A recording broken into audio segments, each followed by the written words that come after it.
வணக்கம். இன்றைக்கி என்ன பார்க்க போகிறோம் அப்படின்னு பார்த்தீங்கன்னா, சக்கரவள்ளி கிழங்கு சப்பாத்தி தான் பார்க்க போகிறோம். அதுக்கு நான் சக்கரவள்ளி கிழங்கு உரிச்சிட்டு நம்ம தோல் உரிச்சிட்டு நாங்கள் ஸ்கூலுக்கு டைம் ஆச்சுனால டைரெக்டாகவே மாவில் போட்டு அப்படியே பிசைஞ்சிடும். அப்படி இல்லைன்னா நம்ம சக்கரவள்ளி கிழங்கு நல்லா மசிச்சுட்டு மாவில் சேர்த்தோம்னா நம்மளுக்கு பிசைறது இன்னும் கொஞ்சம் ஈஸி. ஸோ நம்ம அப்படி பிசைஞ்சிக்கலாம். சக்கரவள்ளி கிழங்குல நிறைய விட்டமின்ஸு, நார்ச்சத்து எல்லாமே நிறைய இருக்குது. சுகருக்குமே ரொம்ப நல்லது.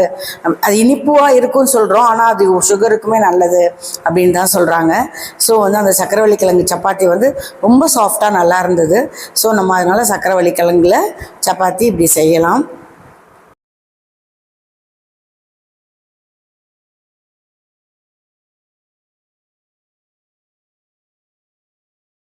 ஸோ இப்போ நல்லா சேர்த்து பிசைஞ்சாச்சு. பிசைஞ்சதுக்கப்புறம் அதில் எங்கேயாவது அந்த கிழங்கு நம்மளுக்கு கட்டியிருக்காங்க. ஏன்னா நாங்கள் மசிச்சுக்கல இல்லையா, அதனால் கிழங்கு இருக்கான்னு செக் பண்ணி நம்ம நல்லா மசிச்சு பிசைஞ்சிடணும்.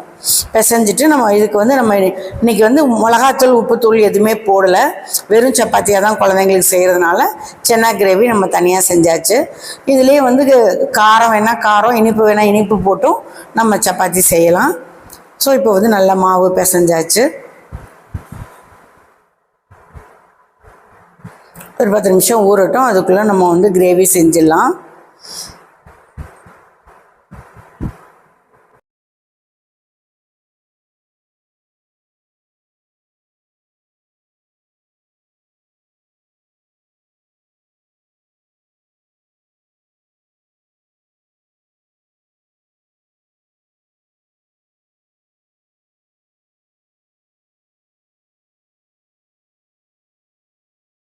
இப்போ நம்ம கிரேவி ரெடி ஆகிடுச்சு. சப்பாத்தி தேய்க்க ஆரம்பிச்சிட்டோம். சப்பாத்திலையுமே நம்ம ஒரு தடவை செக் பண்ணிக்கிறோம், சக்கரவள்ளி கிழங்கு எங்கேயாவது இருக்கான்னு சொல்லி. நம்ம நல்லாவே பிசைஞ்சாச்சு. ஸோ தேய்ச்சிட்டு நம்ம சப்பாத்தி போட வேண்டியதான். போட்டு சுட்டு எடுத்தோம்னா நைட் ஆனாலுமே அது சாஃப்ட்னஸ் அவ்வளோ நல்லா இருந்தது. நான் இப்போ பிச்சு காமிக்கிறேன் பாருங்கள், எவ்வளோ சாஃப்டாக இருக்குன்னு. அப்படியே மடக்கி இது பண்ணாலே ரொம்ப நல்லா இருக்கு. ஸோ இந்த வீடியோ உங்களுக்கு பிடிச்சிருந்தா லைக் பண்ணுங்கள், ஷேர் பண்ணுங்கள், சப்ஸ்கிரைப் பண்ணுங்கள்.